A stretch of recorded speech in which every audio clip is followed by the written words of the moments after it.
Metro রেলের উত্তরা স্টেশনের নিচে কোরবানির পশুর হাট বসিয়েছিল একটি মহল।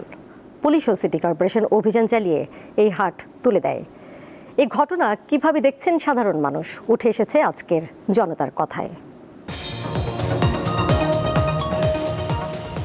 আমরা যে স্থানটিতে দাঁড়িয়ে আছি উত্তরা মেট্রো স্টেশনের ঠিক নিচের এই সড়কটিতেই বসেছিল কোরবানির পশুর হাট।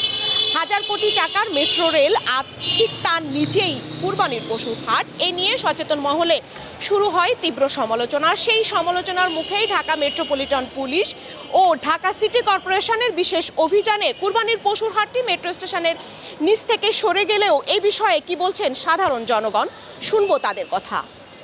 সুন্দর একটা প্রজেক্ট, এটাকে এইভাবে নষ্ট করে ফেললে তো ঠিক হবে না। স্টেশনের জায়গাটা বেছে নেওয়া কোনো মতেই ঠিক হয় নাই। নির্ধারিত জায়গার বাইরে বাজার এক্সটেন্ড করা উচিত হয় না। ডেফিনেটলি অপ্রত্যাশিত নতুন কোনো ঘটনা। এখন উপযুক্ত অথরিটি যেই ডিসিশন নিবে এটাকে খুব তাড়াতাড়ি রোধ করতে পারলে ভালো, কারণ প্রতিবার যেন আমরা এইসব চেহারা না দেখি। এইভাবে রাখলে আসলে আমাদের জন্য এটা খুবই খারাপ একটা জায়গা, কারণ এতগুলো টাকা খরচ করে এই যে এই স্টেশনগুলো তৈরি করছে, কিন্তু এইগুলো যে পরিবেশটা যে নষ্ট হয়ে যাইতেছে এটা আসলে কাম্য নয়।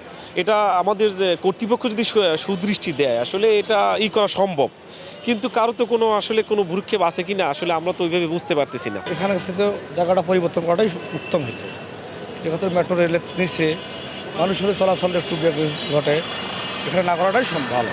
আমার মতে হচ্ছে যে এটার সাথে যারা সংশ্লিষ্ট, যারা জড়িত আছেন, তাদের এই বিষয়টা এখানে হাট বসানোর আগে থেকে এটা চিন্তা করা দরকার ছিল, এবং এই জায়গাটা যদি আমরা একটু কড়া নজরদারিতে রাখতাম তাহলে আসলে এই সিচুয়েশনটা তৈরি হতো না।